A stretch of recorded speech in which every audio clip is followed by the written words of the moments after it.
the ode to the migraines. I don't know. I started having migraines when I was like maybe 14, and they were intense. They were really, really bad. My whole head, everything hurts. It goes here, it like radiates back to here, it goes into my neck, it goes down. I feel it all around my eyes. There's so much pressure. And then now it's like 15-ish, 16, I had such bad menstrual cramps that I was having Braxton Hicks, and I'd like be curled up on the ground dying at like 4 a.m. My mom got up to go to work, and so we ended up going to the doctor, and they gave me Yaz at the time. You know, this is the lowest version of Yasmin. And it stopped my cramps, and it also took away my crazy freaking migraines. It helped a lot, at least. It didn't take them away. And then when I became 19 and found out I had seizures, epilepsy, I got put on Keppra, or the generic version of it. And that's also helps with migraines, but the mix of the hormones and the birth control and that, like, completely took away my headaches altogether. So I'm 31 now. I spent the last 11 years with literally pretty much no headaches ever, and barely a period. It was the nicest thing ever. I didn't realize how fucking lucky I was, and I really should have realized how lucky I was, because you know, not having intense pain for basically half your month, if not 3 weeks of your month, because of headaches and stuff. Like, I got up at 9 a.m., okay? It's like barely even 7, and my head, it makes me feel like I'm fucking exhausted. I know that I have epilepsy, and I know that I have other issues, and that my brain needs more rest, but it's really annoying. It's so hard to do simple things. Like, I was just folding underwear, and it was like the hardest thing in the world. I can't believe I made it through high school with such pounding ass headaches and all my classes and schoolwork, and I feel for all of you that have crazy migraines all the time so much. Mine are starting to come back like 3 or 4 days a week, and I'm gonna have to reach out if it keeps up. Because ibuprofen and anything doesn't touch it. Like, CBD was working earlier. My cousin got me some great CBD stuff. I have CBD water drops and pills. I'm gonna have to bring some to work with me because nothing's working right now. And honestly, smoking kind of makes the headache worse. And I think it's just lack of oxygen. But also, when I get up and move more, it also makes the headache better. But I think it's just oxygen. Sodium always makes me feel better. Salt, like just crazy amounts of salt, makes me feel good no matter what. So I feel like the salt is always really helpful for me. But, you know, eating sodium all day long is not healthy for you either.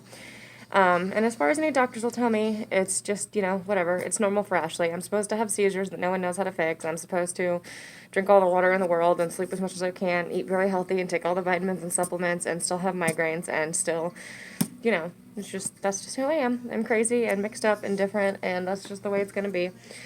My hair is blue and purple, you know, whatever. I'm very prone to accidents and love to hurt myself, especially my face. And then I have a big 6'5" boyfriend that has to walk around with his girlfriend when she has a smashed in face. This one's not that bad. Big black eye. The grocery store, people just glaring at your boyfriend, and then I realize they think that he beat me, and I have to loudly say that I just had a seizure and that no one needs to worry about me. It's fairly funny and entertaining on my side, actually, but, you know, it's pretty entertaining.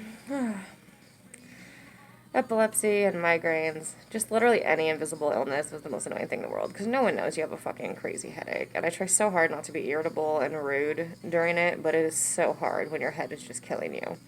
And I have, like, bags under my eyes, like, I'm 31, I'm not supposed to look, and it's just from my head, I'm pretty sure. It's insane, and right here, but I can't even push on this side because it's so sore over here from hitting it that it just hurts. But my temples are throbbing right now, and I'm sure you guys don't care to hear me bitch about migraines, but I know there's plenty of us out there that have terrible ones, and I don't know. I really hope that everything evens out now. Since I've been off the birth control hormones for 6 months, my seizures have stopped. I'm pretty sure they gave me the wrong mix of hormones with my epilepsy medication for literally pretty much the last 8 years, and none of my doctors correlated or contacted each other or talked about it.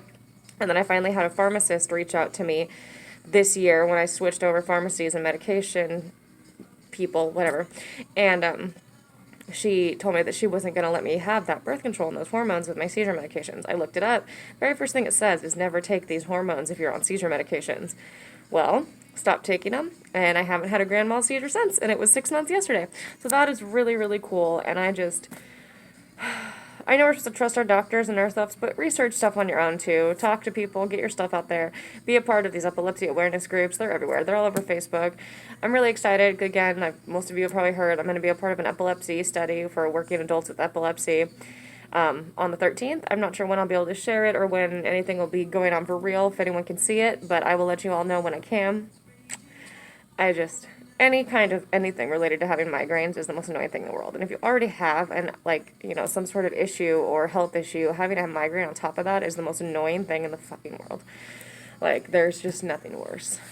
And I don't even know. Reach out to me, guys. I want to know how many of you all have invisible illnesses that you have to deal with. How many of you have been through the same kinds of crazy menstrual issues. I have PMDD, which I didn't realize how bad it was until I was off of my birth control again, and it's insane, but especially coming down off of it in general, because I had to get rid of all my hormones, had to regulate, which took, I think about 5 months, 4 months, 5 months, and I cried for, a month and a half straight, at everything. The breeze would blow, and I would start crying, not even joking. It was decently insane. Yeah, I don't even know. I've been through so many medications, seizure medications, ones that made me insane and made me want to kill myself, literally, stuff that made me way angry. One that worked great. I didn't have seizures for over a year, but I literally tried to kill myself 3 times. So, yeah, if anyone wants to reach out, talk about stories, any of that stuff, we can compare stories, talk. You can send me your stories. I would love to just get knowledge out and talk to everyone about all of our issues. And if you guys saw my video before this, I'm also really interested in anyone's crazy drama. If anyone had something that seemed like a movie scene thrown at them right at the end of the year, during 2020 at all, that doesn't involve, politics or pandemic or drama like that. Nothing that had to do that was on the news. Nothing crazy like that. But if you had anything random happen in your life, your family members, I had something crazy that was thrown at me at the end of the year.